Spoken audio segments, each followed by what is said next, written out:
Hello students, good morning all of you. तो हम लोग जो अपना केमिस्ट्री का 11th का जो चैप्टर पढ़ रहे थे, 4th चैप्टर केमिकल बॉन्डिंग, उसी को आगे कंटिन्यू करते हैं। इस चैप्टर के अंदर लास्ट क्लास के अंदर हम लोगों ने आयनिक बॉन्ड के बारे में पढ़ा था कि जो आयनिक बॉन्ड है वो कैसे बनता है, किन के बीच में बनता है। तो जो आयनिक बॉन्ड होता है वो किन के बीच में बनता था, वो धनायन और ऋणायन के बीच में बनता है। उसके बाद हम लोगों ने देखा कि जब आयन्स जो धनायन और ऋणायन है पहले ये बनते हैं, उसके बाद जब इनके बीच में जो अट्रैक्शन फोर्स लगता है और उसकी वजह से जो बॉन्ड बनता है उसको हम लोग क्या कहते हैं, आयनिक बॉन्ड कहते हैं। अब ये जो धनायन है और ऋणायन है, हमें इंग्रेडिएंट चाहिए क्या, धनायन और ऋणायन। तो धनायन और ऋणायन जो बना है वो किस वजह से बना है। तो सबसे पहले हमने इसका प्रोसेस पढ़ा था कि तीन प्रकार की हमें ऊर्जा चाहिएगी। फर्स्ट हमारी थी आयन ऊर्जा, सेकंड हमारी थी इलेक्ट्रॉन गेन एंथैल्पी, या इसको हिंदी में बोलते हैं इलेक्ट्रॉन लब्धि ऊर्जा या एंथैल्पी। ठीक है, ऊर्जा और एंथैल्पी में कंफ्यूज मत होना, एक ही चीज होती है। उसके बाद थर्ड में आती है जालक ऊर्जा। ओके, तो हम लोगों ने इनके बारे में पढ़ा था।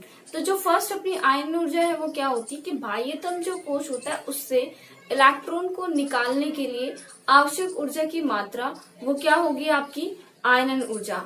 अब आयनन ऊर्जा का जो मान होता है वो हमेशा और हमेशा हमने क्या बोला था, पॉजिटिव होता है। क्यों होता है? क्योंकि बाह्यतम कोश से इलेक्ट्रॉन निकालने के लिए हमें हमेशा ही एनर्जी देनी पड़ेगी, कभी भी एनर्जी निकलती नहीं है अगर बाहर से कुछ इलेक्ट्रॉन निकालना है तो।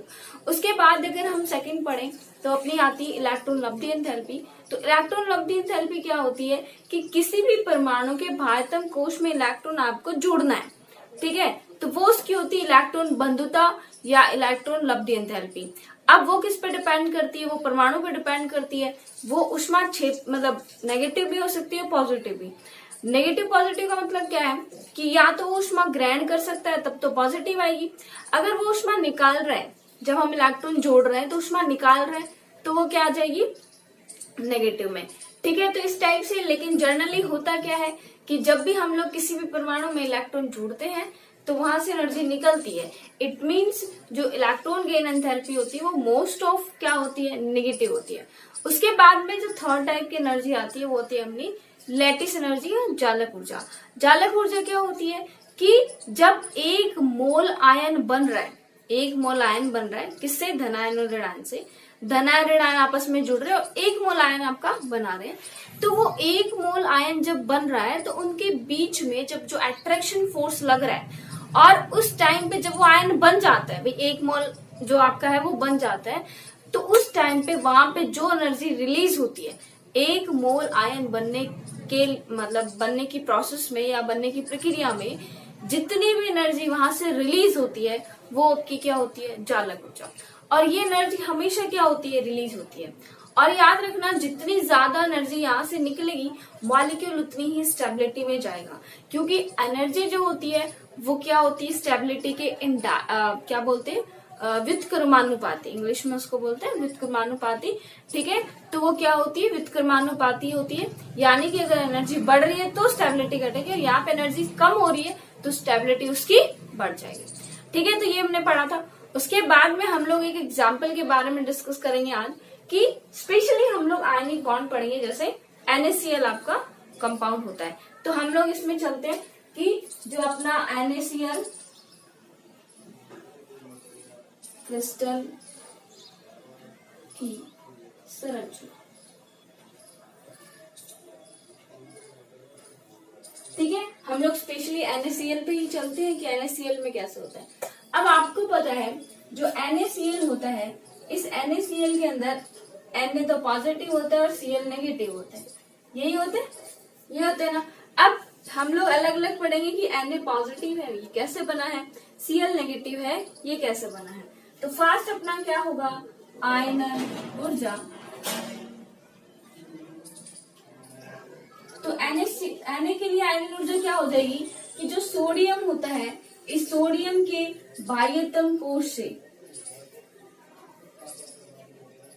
सोडियम के बाह्यतम कोश से इलेक्ट्रॉन निकालने के लिए आवश्यक ऊर्जा वो क्या हो जाएगी, आयनन ऊर्जा। अब देखिए, ये मैं मान लूंगी लिख रही हूँ सोडियम, ठीक है, इससे हमें इलेक्ट्रॉन निकालना है। जब इलेक्ट्रॉन निकालना है तो सोडियम पॉजिटिव में बदल जाएगा और एक आपका इलेक्ट्रॉन निकल जाएगा। और हमें यहाँ पे कुछ ना कुछ उसको एनर्जी देनी पड़ेगी, और इस एनर्जी को हम लोग क्या बोलते हैं, आयनाइजेशन एनर्जी या आयनन ऊर्जा। इतनी चीज समझ में आई। अब सोडियम क्या कर रहा है, सोडियम पॉजिटिव में बदल रहा है, ठीक है। अब देखिए यहाँ पे आप लोग ये देखिए, यहाँ पे सोडियम का विन्यास क्या होता है, 2 8 1 होता है कि नहीं होता, होता है ना, 2 8 1 होता है। अब क्या करेगा, ये स्थायी होने के लिए अपना जो आउटर मोस्ट इलेक्ट्रॉन है बाह्यतम कोश का एक इलेक्ट्रॉन वो निकाल देता है, और क्या बच जाता है यहाँ पे विन्यास 2 8, जो कि क्या है, ये तो अस्थायी है और ये आपका स्थायी है, ठीक है। अब यहाँ पे जो एनर्जी है, यहाँ पे जो एनर्जी है वो क्या हो जाएगी, आयनाइजेशन एनर्जी बराबर 495.5 या 445 जो भी लिख लो किलो जूल मोल इनवर्स। ये इसकी आयनाइजेशन ऊर्जा है, और ये वैल्यू हम लोग किस में लिखेंगे, पॉजिटिव में। पॉजिटिव में हमने क्यों लिखा है, क्योंकि ये एनर्जी हमें देनी पड़ रही है। अगर हमें एनर्जी देनी पड़ रही है तो उस केस में हम लोग क्या लगाएंगे, पॉजिटिव। इतनी चीज समझ में आई। उसके बाद हम लोग क्या करेंगे, हमारा एक तो चीज बन गया क्या, Na पॉजिटिव बन गया। अब हमें क्या चाहिए, दूसरी चीज Cl नेगेटिव। तो हमें इसके लिए क्या चाहिए, इलेक्ट्रॉन लब्धि एंथैल्पी। इलेक्ट्रॉन लब्धि एंथैल्पी या फिर इसी को बोलते हैं इलेक्ट्रॉन बंधुता।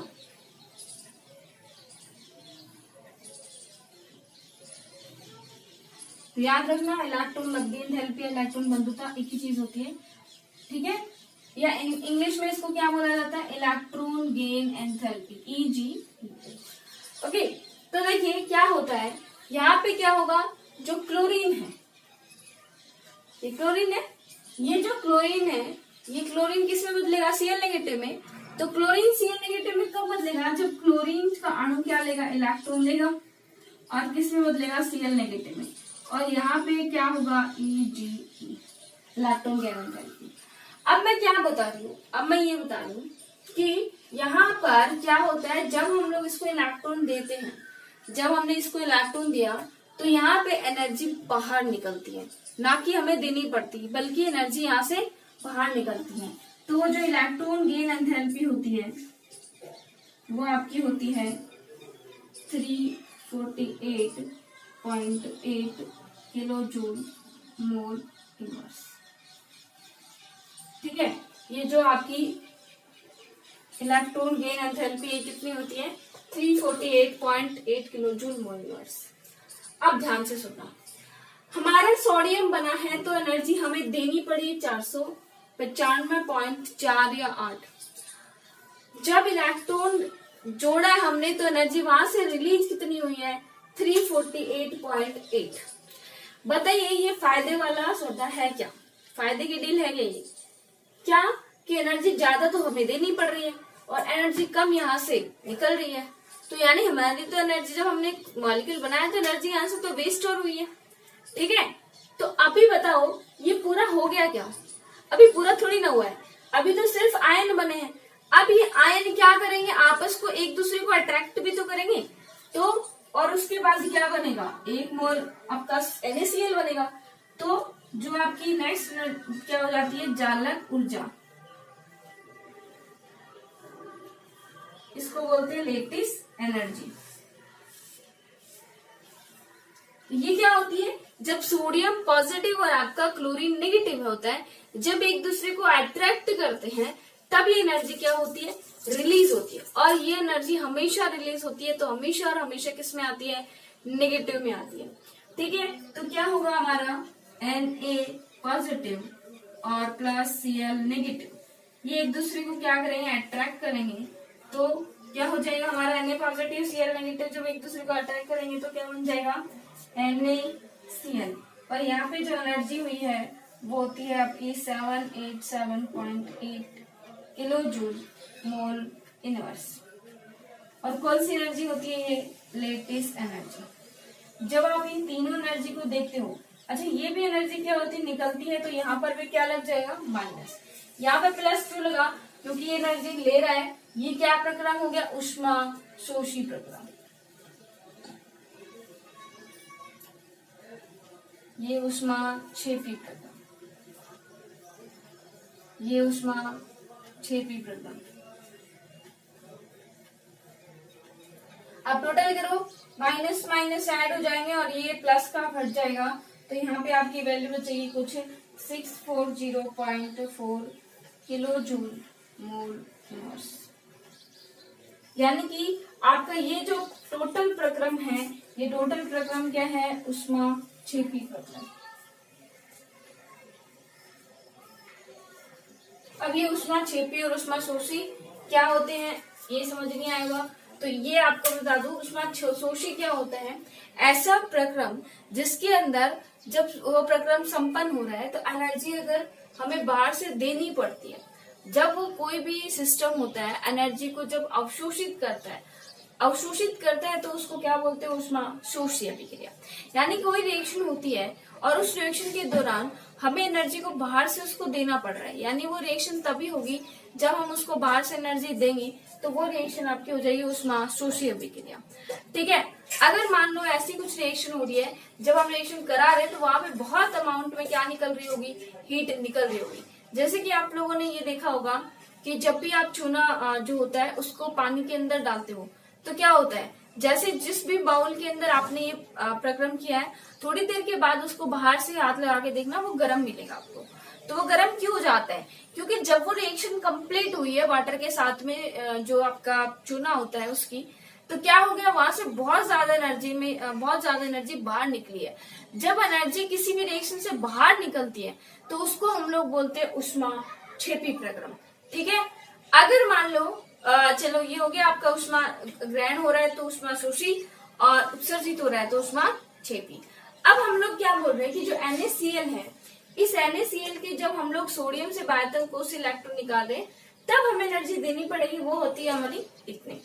उसके बाद अगर हम इलेक्ट्रॉन गेन एंथैल्पी की बात करें तो इलेक्ट्रॉन गेन एंथैल्पी क्या होगी? जब क्लोरीन से हम लोग इलेक्ट्रॉन जोड़ेंगे, जब क्लोरीन में आप इलेक्ट्रॉन जोड़ते हो तो क्लोरीन नेगेटिव बनता है। अब देखिए यहाँ पे देखिए मैं आपको विन्यास बता देती हूँ। क्लोरीन का होता है 2 8 7, लास्ट विन्यास तो यही होता है। ठीक है, अब 2s में है 3s में वो ऊपर से नीचे जाते तब चेंज आता है। लास्ट विन्यास क्लोरीन का यही होता है 2 8 7, यानी कि इसके जो लास्ट में कितना है? 7 है। अब एक इलेक्ट्रॉन इसने ग्रहण कर लिया तो क्या हो गया? 2 8 और 8 स्थायी हो गया।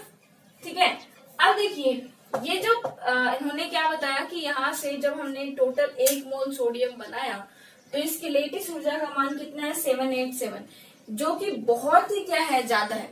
यानी एनर्जी यहाँ से बहुत ज्यादा निकली ना, यानी कि ऑलमोस्ट यहाँ पे हमें 640 एनर्जी का क्या हो गया? फायदा। ये एनर्जी तो हमें बाहर से मिली ही है।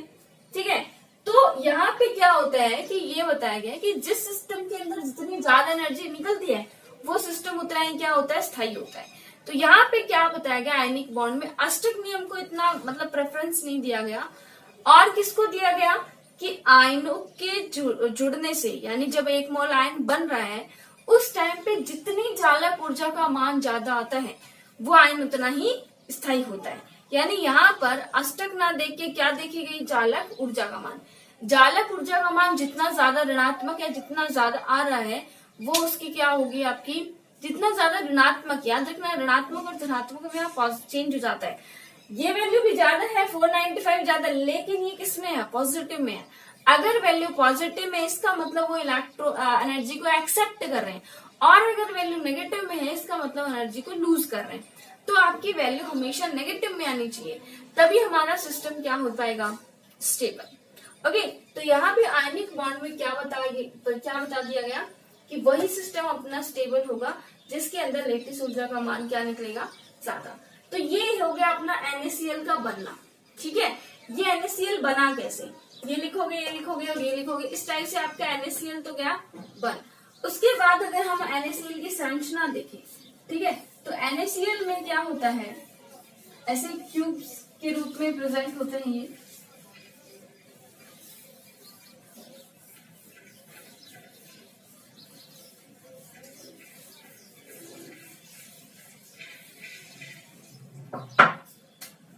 तो आप लोग क्या करना, वैसे देखिए स्ट्रक्चर बहुत आसान सी है, फिर भी इसको बनाने की पूरी कोशिश करना, ठीक है। जैसे जैसे मैं साथ साथ बना रही हूँ वैसे वैसे ट्राई करना कि ये मेरे साथ तुम लोग भी बना लो, वरना एक साथ जब देखोगे इसको तो बहुत ही कंफ्यूजन हो जाएगा। तो जैसे जैसे साथ साथ में बना रही हूँ वैसे वैसे ही आप लोग साथ साथ में बनाते रहिए।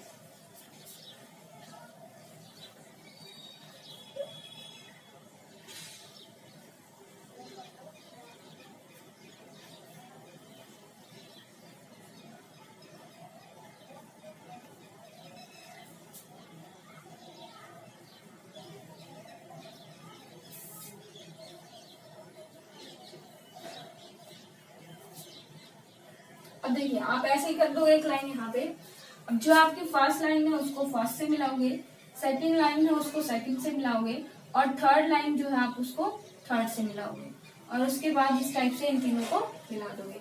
अब ये तो हमारा बन गया, थोड़ा सा छोटा बन गया। चलो फिर भी मैं आपको बता दूं कि ये आप लोग को ऐसे ही टेढ़ा करना है,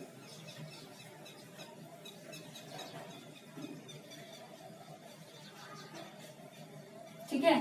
अब ये जो फर्स्ट इधर से फर्स्ट लास्ट है, देखो इधर से जो लास्ट है उसको उधर के लास्ट से मिला दो, इधर का सेकंड वाला है इसको इधर के सेकंड से मिला दो, और इधर का जो फर्स्ट है आपका उसको इधर के किससे मिला दो, फर्स्ट से।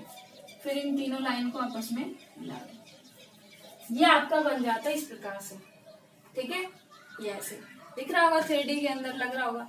अब यहाँ पर क्या होते हैं, इस टाइप से प्रेजेंट होते हैं क्या, आयंस आपके सोडियम के और क्लोरीन के, ठीक है। सोडियम प्लस के और क्लोरीन माइनस के यहाँ पे क्या होते हैं, आपके आयंस क्या होते हैं, प्रेजेंट होते हैं।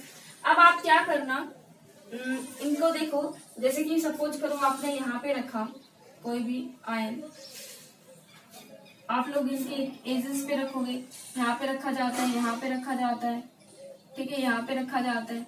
लेकिन याद रखना एक आपका सोडियम होगा, एक आपका क्लोरीन होगा, और एक सोडियम जो होता है, एक सोडियम पॉजिटिव 6 क्लोरीन नेगेटिव से घिरा होता है, ऐसे ही एक क्लोरीन नेगेटिव 6 सोडियम से घिरा होता है इसके अंदर। तो इनकी जो समन्वय संख्या हो जाती है वो हो जाती है 6। समन्वय संख्या क्या होती है कि एक आयन कितने आयनों से घिरा है, वो उसकी क्या कहलाती है, समन्वय संख्या।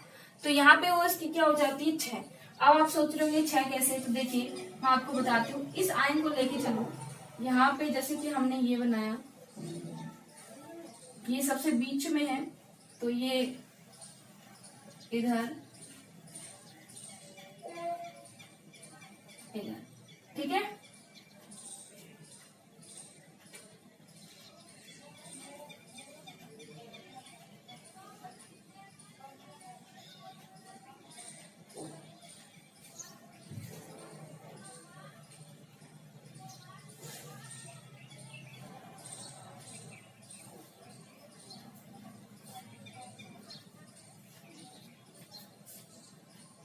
तो देखिए आप लोग क्या करोगे, जैसे हमने सबको मिलाया है आप इनको भी मिलाओगे, किनको,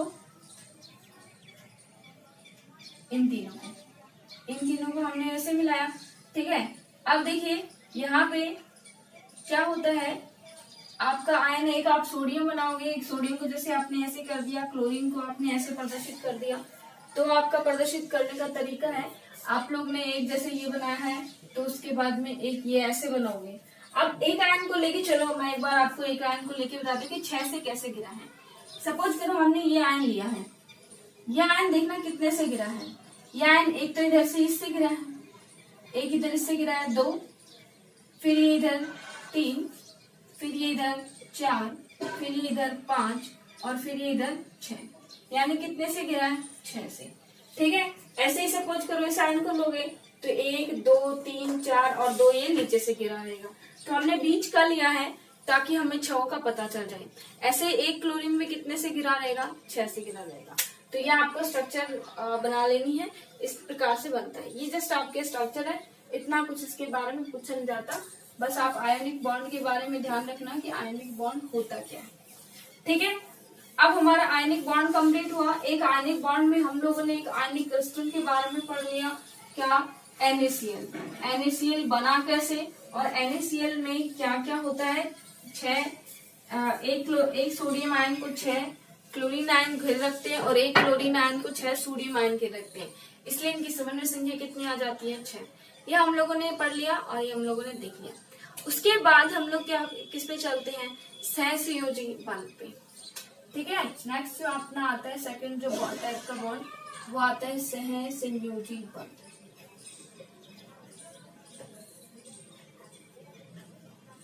इसको बोलते हैं कोवलेंट बॉन्ड।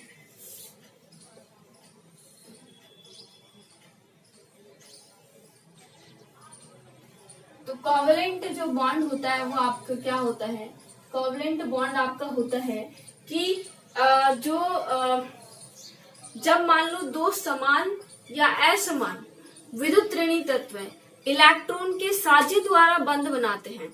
यानी कि हम लोगों ने देखा था ना, या तो इलेक्ट्रॉन बॉन्ड कैसे बन सकता है कि पॉजिटिव नेगेटिव बने, एक अपना पूरी तरीके से दे दे, दूसरा पूरी तरीके से ले ले, तो आयनिक बॉन्ड बना। और या फिर किस टाइप से बन सकता है, शेयरिंग से। तो क्या होता है कोवलेंट बॉन्ड, सबसे पहले ये लैंग्यूमर द्वारा जो था ये प्रस्तावित किया गया था। उन्होंने क्या बताया, उन्होंने बताया कि जब मान लो कोई भी जो दो आपके समान हो या चाहे असमान हो, ऐसे विद्युत ऋणी तत्व क्या करते हैं, इलेक्ट्रॉन के साझे द्वारा इलेक्ट्रॉन का साझा करते हैं और बंध बनाते हैं और अपना अष्टक को क्या करते हैं, पूर्ण करते हैं। तो क्या करते हैं, इलेक्ट्रॉन के साझे द्वारा बंध का, और जैसे बंध निर्माण हो जाएगा तो अष्टक भी क्या हो जाएगा, पूर्ण। और किन किन के बीच में हो सकता है, समान या असमान विद्युत ऋणी तत्वों के बीच, समान के बीच में भी हो सकता है असमान। अब देखिए मैं एग्जांपल आपको बताती हूँ। जैसे कि मान लो ये आपका हाइड्रोजन है, जैसे कि सपोज करो क्लोरीन है, Cl2 हमें, तो Cl2 में देखिए क्लोरीन, क्लोरीन को कैसे लिखते हो आप लोग, 1 2 3 4 5 और 6, ऐसे ही सपोज करो मैंने इसको ऐसे प्रदर्शित कर दिया 5 6। अब देखिए इसमें भी एक होता है एक्स्ट्रा, इसमें भी एक होता है, तो इनको एक एक इलेक्ट्रॉन चाहिए है, इसको भी चाहिए इसको भी चाहिए। अब दोनों को चाहिए ही है तो क्या करेंगे, ये ऐसे करेंगे कि चलो ठीक है मैं अपना एक इलेक्ट्रॉन दे देता हूँ तेरे को, लेकिन जब मेरे को जरूरत पड़ेगी उसको मैं, तेरे वाले को मैं अपने वाले में भी काउंट करूंगा, और जो मेरा इलेक्ट्रॉन है उसको तू अपने वाले में काउंट कर लेना। तो ऐसे करके तेरे भी 8 हो जाएंगे और मेरे भी 8 हो जाएंगे, तेरा भी अष्टक कंप्लीट, मेरा भी अष्टक कंप्लीट। ऐसे करके ये अपनी बात को सेट कर लेते हैं। ठीक है, तो क्या करते हैं, ये अपना जैसे कि मतलब बॉन्ड बनाएंगे, तो ये इसको क्या करेंगे, इधर वाले इलेक्ट्रॉन्स को अपना मान लेंगे, और ये क्या करेगा, ये इस इलेक्ट्रॉन को अपना मान लेंगे। यानी ऐसे करके ये साझे में इस टाइप से रहते हैं कि इन दोनों का जो इलेक्ट्रॉन, ये दोनों इलेक्ट्रॉन है जो एक बॉन्ड बनने में दोनों इलेक्ट्रॉन काम में आए हैं, वो दोनों इलेक्ट्रॉन पर दोनों का पूरा पूरा हक होता है। ये इसका भी होता है और इसका भी उतना ही होता है। तो यहाँ पे उसके बाद संरचना हमें कैसी दिखती है, Cl Cl, इनके बीच में एक टाइप का क्या बन गया, बॉन्ड बन गया। अब यहाँ पर बराबर की साझेदारी है। जब यहाँ पे टूटेगा ये बॉन्ड, तो ऐसे नहीं पॉजिटिव नेगेटिव में टूटेगा, एक इलेक्ट्रॉन ये ले जाएगा और एक इलेक्ट्रॉन वो ले जाएगा। समझ आ रहा है? तो इस प्रकार से जब बॉन्ड बनते हैं तो क्या हो जाता है आपका कोवलेंट बॉन्ड। ठीक है, अब यहाँ पर जो ये डॉटेड स्ट्रक्चर दिखा रही हूँ मैं, वैसे तो सबको ही मैं क्या करती हूँ, सबको ऐसे डॉटेड ही दिखाते हैं। ये तो मैंने जस्ट आपको अलग अलग प्रदर्शित करने के लिए दिखाया। तो ये जो डॉटेड स्ट्रक्चर होती है इनको बोलते हैं लुईस बिंदु, क्योंकि सबसे पहले ऐसे संरचना के बारे में लुईस ने ही बताया था, तो इनको लुईस स्ट्रक्चर बोला जाता है और इन डॉट्स को क्या बोला जाता है, लुईस बिंदु बोला जाता है। तो इस प्रकार से क्या होता है, केमिकल बॉन्ड का क्या होता है, निर्माण होता है। अब अगर हम लोगों ने जैसे CH4 में पढ़ा था, हम लोगों ने पहले पढ़ा था, तो CH4 में देखिए कार्बन के पास में 1 2 3 और 4, ठीक है, 4 होते हैं। अब हाइड्रोजन के पास में तो एक ही है, और हाइड्रोजन क्या होता है, सिर्फ द्वित्व पूरा करता है। ठीक है, ये अपना अष्टक पूर्ण करते हैं या फिर द्विक पूर्ण कर सकते हैं, ऐसे लिख सकते हो। क्योंकि आपको पता है हाइड्रोजन और हीलियम तो द्विक ही पूर्ण करेंगे, उनके पास तो 8 कोश ही नहीं इतने कि वो 8 इलेक्ट्रॉन भर सके। ठीक है, तो क्या होगा देखिए अब यहाँ पे CH4 के अंदर कैसे बॉन्डिंग होगी, इसमें कैसे होगी कि ये जो हाइड्रोजन होते हैं ये क्या कर सकते हैं, इनको अपना इलेक्ट्रॉन ले सकते हैं। ठीक है, तो हाइड्रोजन का द्विक पूरा, तो हाइड्रोजन के पास 2 इलेक्ट्रॉन हो गए। अब बदले में क्या होगा, ये जो कार्बन है ये भी इनके इलेक्ट्रॉन को क्या करेगा, अपने में मान लेगा। तो कार्बन जब इसको अपने में मान लेगा तो ऐसे टाइप की स्ट्रक्चर बनेगी हमारे पास में। अब अगर इस गोले के अंदर आप काउंट करो तो 4 तो कार्बन के खुद के हो गए और 4 ये क्या हो गए हाइड्रोजन वाले, तो 4 तो इन्होंने इसके काउंट कर लिए, 4 खुद वाले हो गए।